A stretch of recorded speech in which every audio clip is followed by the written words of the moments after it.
Halo pemirsa, kali ini Detektif Film akan membahas alur cerita dari sebuah film gila yang plot twistnya tumpang tindih. Jadi kita akan dibuat terkaget-kaget dan berkata dalam hati, oh begitu ya, oh ya, aku mengerti sekarang.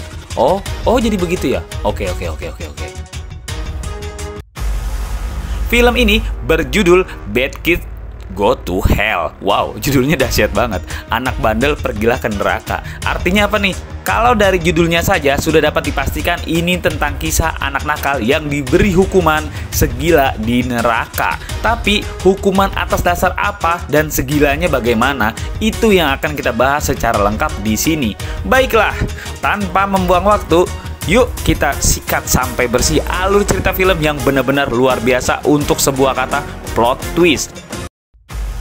Di awal film, kita disuguhkan adegan penangkapan seorang siswa yang sedang memegang kampak.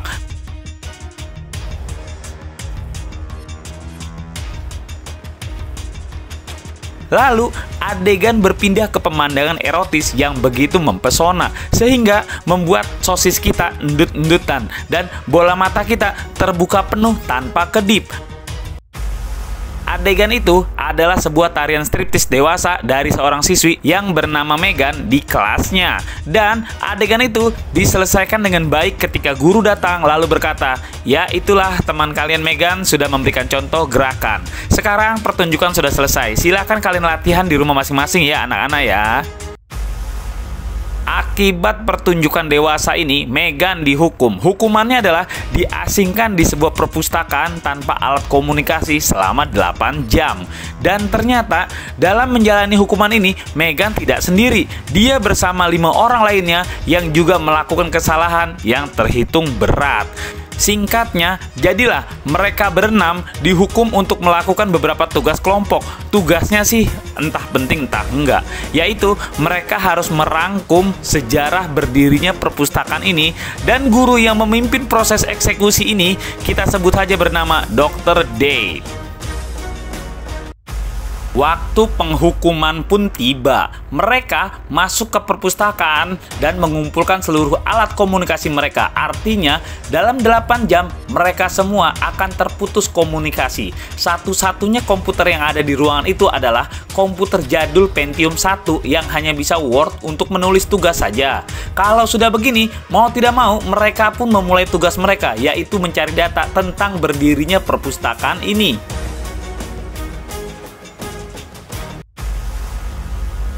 Oh iya, siapakah 5 orang lainnya? Mereka adalah Tarek, si anak orang kaya yang berambut keriting. Lalu ada Max yang sering berkelahi, Veronica yang liar, Tricia yang seksi abis, dan Craig, si botak yang kakinya patah dan jalannya pakai alat bantu jalan. Ups, hampir lupa. Megan, ini yang kena hukuman karena nari striptis, punya penyakit pernapasan, sesak napas yang bahasa Jawanya disebut asma atau bengek. Jadi kemana-mana dia selalu membawa inhaler. Cuma ya gitu, tiap dia menghisap inhalernya, bayangan otak mesum pasti kemana-mana. Kisah berlanjut, semua siswa-siswi ini pun mencari data-data dari buku-buku yang ada di perpustakaan ini. Karena walau bagaimanapun, tugas tetaplah tugas. Jadilah mereka semua bekerja sama bagaimana sejarah perpustakaan ternama ini bisa berdiri hingga sekarang ini. Karena pada dasarnya mereka memang anak yang cerdas, tugas pun selesai dengan cepat. Tapi dengan itu mereka jadi mengerti bahwa perpustakaan ini memiliki sejarah yang kelam. Karena tanah tempat bangunan ini berdiri adalah tanah milik suku Apache dan para pendiri merampasnya dengan paksa. Veronica masih percaya hal-hal gaib karena tanah ini tanah suku Apache, pastilah di sini ada sejarah kunonya dan juga tempat roh-roh bergentayangan. Iseng karena memang sudah tidak ada kerjaan lagi, Veronica mengajak mereka semua untuk ikutan dalam ritual pemanggilan roh guna membuktikan benar atau tidaknya dulu tanah di sini adalah tanah dari suku Apache. Ritual yang awalnya hanya sebagai main-main saja tiba-tiba berubah mengerikan. Angin berhembus dari segala arah, lampu berkedip-kedip, dan bel lonceng yang mereka gunakan sebagai isyarat hantu datang berbunyi tanpa henti. Tentu saja, orang yang tadinya santai kini berubah panik. Arwah suku Apache sepertinya beneran datang ke ritual pemanggilan arwah ini.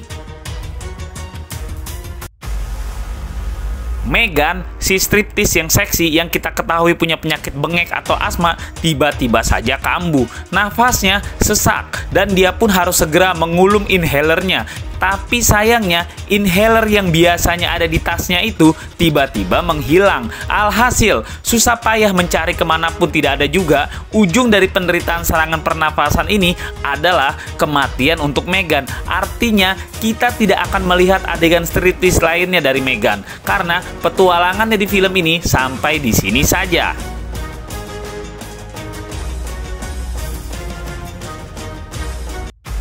Kematian Megan membuat semua orang panik. Beruntung, Max memiliki ponsel cadangan. Dia pun menggunakannya untuk meminta bantuan. Tapi sayangnya, HP tahu-tahu nol sinyal, alias tidak ada sinyal sama sekali. Mereka seperti ada di gunung. Entah ini pengaruh cuaca di luar yang sedang hujan, atau memang pengaruh makhluk-makhluk gaib yang datang karena ritual pemanggilan arwah tadi. Max mencari cara untuk keluar dari ventilasi kaca yang ada di atas ruangan. Dia mengambil kampak pemadam kebakaran dan naik ke atas untuk memecahkan kaca. Sayangnya, jendela di bagian ini dilapisi jeruji besi yang membuat harapan untuk bisa keluar dari tempat ini melalui jalur ini pun kandas. Mereka pun bersepakat untuk memikirkan jalan keluar lainnya. Maka mereka mencoba memeriksa isi tas masing-masing. Sekiranya apa yang bisa dijadikan alat bantu untuk keluar dari tempat ini. Dan saat sedang memeriksa ini, secara mengejutkan, tas si rambut keriting Tarek ditemukan alat bantu pernapasan milik Megan. Dan semua orang tahu siapa Tarek, seorang cowok yang paling jahil di sekolahan, yang selalu menjahili semua teman-teman sekelasnya dan lainnya. Otomatis hal ini memicu perdebatan keras, karena kejahilan Tarek ini telah membuat Megan tewas.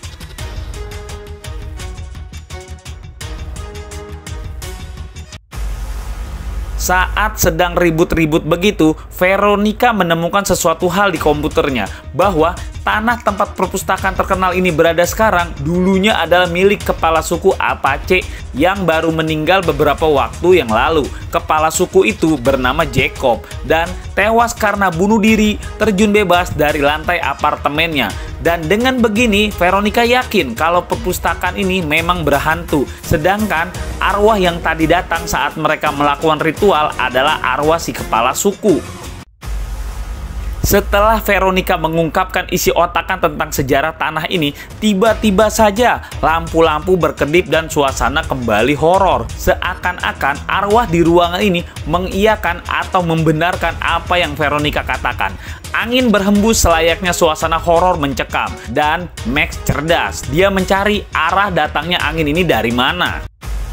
Max menemukan lubang angin ini. Max memberitahu teman-teman sekelasnya kalau dia akan masuk ke sana dan mencari jalan keluar. Tentu saja ide ini disetujui oleh teman-temannya karena memang tidak ada ide lain yang bisa mengeluarkan mereka dari sini. Dari lubang angin itu, Max bisa melewati banyak ruangan. Bahkan dia melihat ruangan guru yang menghukum mereka, yaitu Mr. Day yang sedang muntah-muntah karena minumannya dikasih obat pencuci perut oleh Veronica.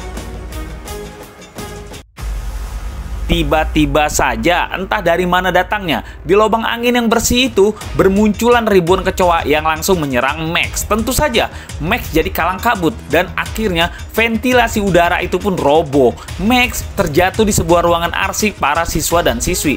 Arsip rahasia tentang semua pelajar di sekolahan ini. Ibaratnya, ini adalah ruangan catatan kepribadian BP, tingkah pelajar, kelainan, serta kelebihan si pelajar.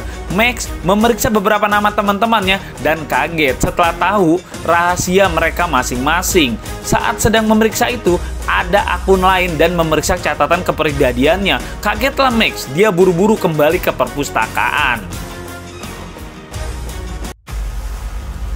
Terlambat, semua kelakuan Max ternyata sudah di-print oleh Veronica. Kagetlah semua orang kalau ternyata Max memiliki banyak kasus di kepolisian dan termasuk golongan kriminal tingkat 2. Dengan statusnya itu, bisa jadi semua kekacauan di ruangan ini adalah ulah dia. Veronica memanasi situasi bahwa ini rahasia terbesar di sekolah mereka. Bagaimana bisa ada seorang kriminal tingkat 2 dan masih bersekolah satu kelas dengan mereka semua? Terdesak dengan situasi yang ada, Max pun terpaksa membeberkan rahasia daftar hitam yang baru saja dia baca tentang teman-temannya ini. Dimulai dari Tricia, di mana Max mengetahui rencana jahat dari Craig yang mau mencelakakan Tricia saat pertunjukan. Max mencoba menyelamatkan Tricia waktu itu, hingga akhirnya menabrak Craig dan membuat kakinya cacat hingga saat ini. Padahal Craig adalah atlet balap lari tercepat, tapi karena kejadian itu, Craig berubah menjadi orang cacat.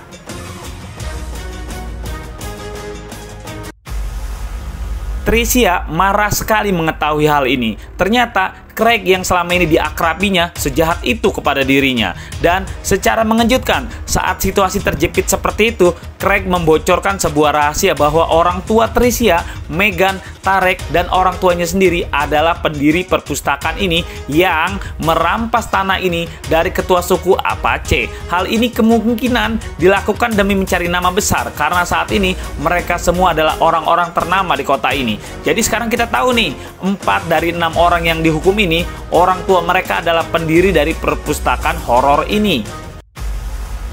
Saat perdebatan berlangsung sengit, tiba-tiba saja Veronica tersadar bahwa si keriting Tarek menghilang dari tempat ini. Cari punya cari, Max menebak kalau Tarek lari keluar dari tempat ini lewat cerobong angin yang tadi dilewatinya. Situasi makin horor karena di luar sana badai mencekam, melanda kota dengan cuaca yang ekstrim buruk. Secara mengejutkan, Craig yang dulu gagal membunuh Tricia di atas panggung tiba-tiba menodongkan senjata ke arah Tricia. Craig juga ngomong alasan dia ingin mencelakakan Tricia selama ini karena benci dengan ibu Tricia yang mengalahkan ayahnya di pemilihan gubernur. Gara-gara kalah di pilgub itu, ayah Craig sekarang jadi stres dan sering mabuk-mabukan sambil godain janda-janda muda di pinggiran kota setiap sore. Dalam situasi tegang seperti itu, secara mengejutkan terjadi kebocoran yang entah disebabkan karena apa. Dan lebih mengagetkan lagi, lampu-lampu horor hologram bermunculan. Entah karena apa dan siapa pemicunya. Hal itu dimanfaatkan oleh Tricia untuk menyerang Craig yang akhirnya kabur entah kemana, sambil mengurung mereka di ruangan itu. Aneh juga, rupanya ada jalan lain di ruangan ini yang memungkinkan orang untuk kabur ya. Padahal sedari awal film tadi, semua orang terlihat terkurung di dalam ruangan tertutup. Intinya, sekarang Craig kabur dan sekeriting Tarek menghilang. Jadilah, di ruangan itu tinggal mereka bertiga, Max, Veronica, dan Tricia. Di luar sana, ternyata Craig dikejar arwah atau hantu si kepala suku Jacob yang tanahnya dirampas dan dia bunuh beberapa waktu yang lalu. Arwah itu ada di mana-mana dan menimbulkan suara-suara aneh. Hingga Craig pun panik dan menembak-nembakan tembakannya kemana-mana. Hingga akhirnya ada yang menyengkat kaki Craig hingga pemuda mantan atlet lari cepat ini terjatuh menggelinding di tangga. Max berhasil menjebol pintu yang dikunci Craig. Lalu dia pun keluar dan mencari-cari keberadaan dari Craig yang tadi terdengar dar-der-dor macam koboi. Mengerikan, Craig ditemukan tewas dengan jantung menyembul keluar, tertusuk tongkat alat bantu jalannya. Dan Tricia tiba-tiba muncul sambil menangis kalau dia tadi panik melihat Craig menembak-nembak. Sehingga dia menjegal kaki Craig. Tapi dia tidak menyangka kalau Craig akan terjatuh dan tewas seperti itu. Aneh juga film ini ya, bukan tadi mereka bertiga dikunciin sama Craig di dalam ruangan, kok bisa tiba-tiba Tricia sekarang sudah di luar ruangan dan menyengkat kaki Craig. Wah, ini rada aneh nih. Tapi ya udah, kita lanjut aja ceritanya. Max dan Veronica tidak percaya dengan apa yang dikatakan Tricia karena setahu mereka tadi itu mereka bertiga terjebak di dalam ruangan yang dikunci oleh Craig. Lalu bagaimana mungkin Tricia bisa tiba-tiba keluar lalu menyerang Craig? Atau jangan-jangan ada pintu rahasia lain di perpustakaan ini yang Tricia tahu dan mereka berdua tidak tahu. Lumayan seru juga teka-teki film ini. Menarik, menarik. Tricia kembali ke perpustakaan di mana mereka sebelumnya dikunciin, dan Max, Veronica yang kelihatannya punya nasib sama saat ini dengan ketidaktahuan apa yang sebenarnya terjadi malah memutuskan berkembang biak di gudang buku. Di luar cuaca dan badai terus menghebat, apa salahnya mereka berkembang biak? Apalagi hal begini sudah umum dilakukan antar siswa-siswi di sekolah ini. Ketika sedang asik berkembang biak, di mana Max menikmati kue cucur Veronica anget-anget di tengah hujan begini, Tricia menjerit. Terpaksa, Max pun menyudahi santapan kuenya. Dia berlari mendatangi dan melihat Tricia tengah meneriaki tukang kebun di luar sana. Sebenarnya, tukang kebun ini mendengar teriakan Tricia, tapi entah kenapa dia menghindari tatap muka dan segera berlalu dari tempat itu. Hal ini tentu saja memicu tanda tanya besar. Kenapa si tukang kebun yang biasa akrab dengan siswa-siswi sekarang seperti ketakutan begitu? Nambah lagi misteri aneh di film ini. Petir menyambar ganas dan memecahkan atap kaca. Alhasil, kebocoran besar pun tercipta di perpustakaan ini. Merasa ini peluang, Max menggunakan segala cara untuk naik ke atap untuk keluar dari tempat ini. Aduh, bener-bener dari film. Kalau tujuannya keluar, kenapa harus repot begini? Kenapa tidak melalui ventilasi udara saja ya? Seperti Tarek yang sudah melarikan diri lebih dulu. Kisah berlanjut, Max kecelakaan yang akhirnya membuatnya terjatuh, dan entah bagaimana ceritanya, ternyata penembak paku yang kabelnya melilit kakinya menembak ke sana sini membabi buta. Max pun pingsan dalam keadaan tergantung. Beberapa saat kemudian, ketika dia tersadar dan turun, dia menemukan sebuah video yang sangat mengejutkannya, yaitu video kematian Jacob, si kepala suku Apache.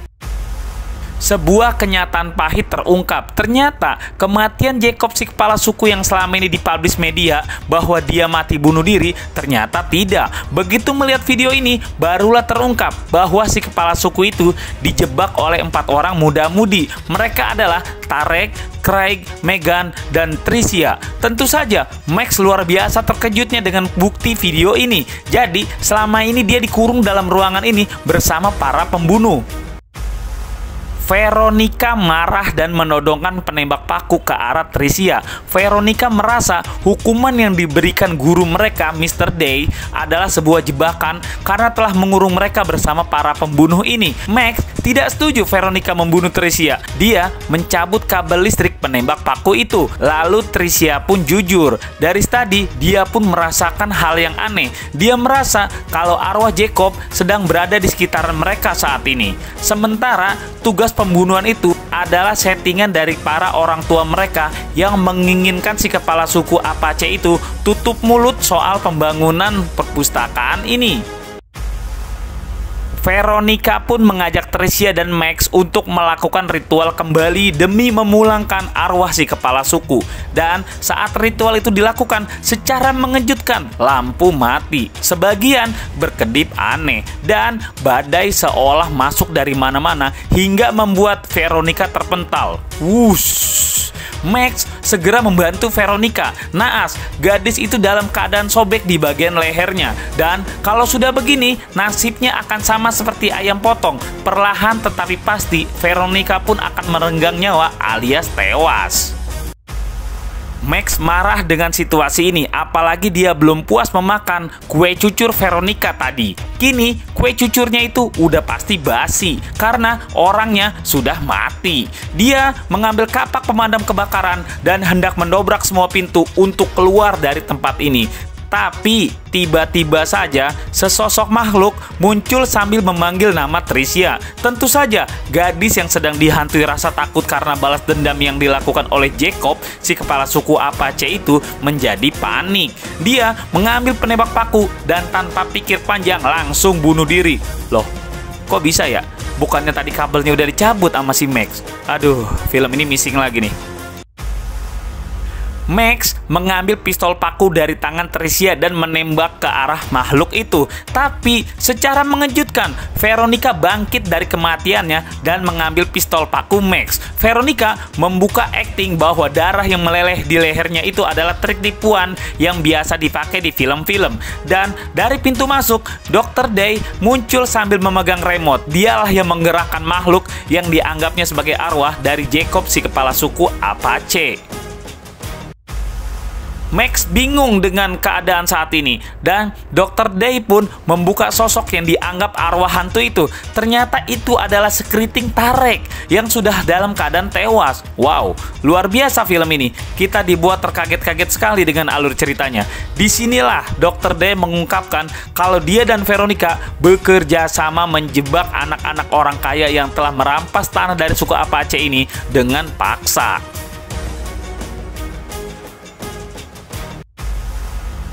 Max kaget dengan semua situasi yang terjadi saat ini. Namun, tidak mau kebingungan seperti apa, Veronica yang tadinya rela kue cucurnya dinikmati oleh Max, kini malah menembakkan pistol paku ke jidat Max. Tapi, sebelum hal itu terjadi, guru mereka, Dr. Day, malah lebih dulu membunuh Veronica dengan kampak. Alasannya adalah dia sakit hati karena cewek itu telah meracuni perutnya dengan obat pencuci perut hingga seharian tadi dia keluar masuk WC sekolah.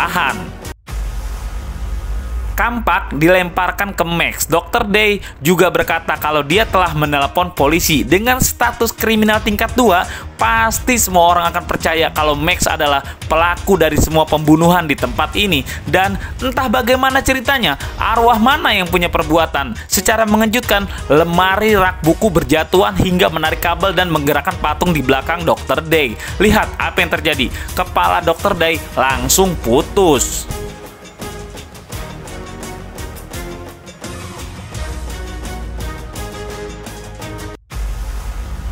Bersamaan dengan itu, polisi berdatangan dan langsung menangkap Max yang sedang terbengong-bengong dengan kampak di tangannya. Apa yang terjadi di tempat ini hanya dia dan arwah kepala suku Apache saja yang tahu sepertinya. Nggak juga. Ama kita-kita ini, kita juga tahu keseluruhan ceritanya. Dan si tukang kebun yang tadinya dipanggil-panggil dan pura-pura tidak dengar, dengan secara mengejutkan, plot twist film ini menempatkan dia sebagai anak dari kepala suku Apache yang sudah meninggal, Jacob. Wow. Jadi anaknya yang punya tanah ini ternyata bekerja sebagai tukang kebun di perpustakaan ini. Baiklah pemirsa, itulah akhir dari film yang ceritanya banyak plot twist ini. Yang belum subscribe, silahkan subscribe untuk mendapatkan film seru lainnya dari Detektif Film. Sampai jumpa di film seru lainnya. See you!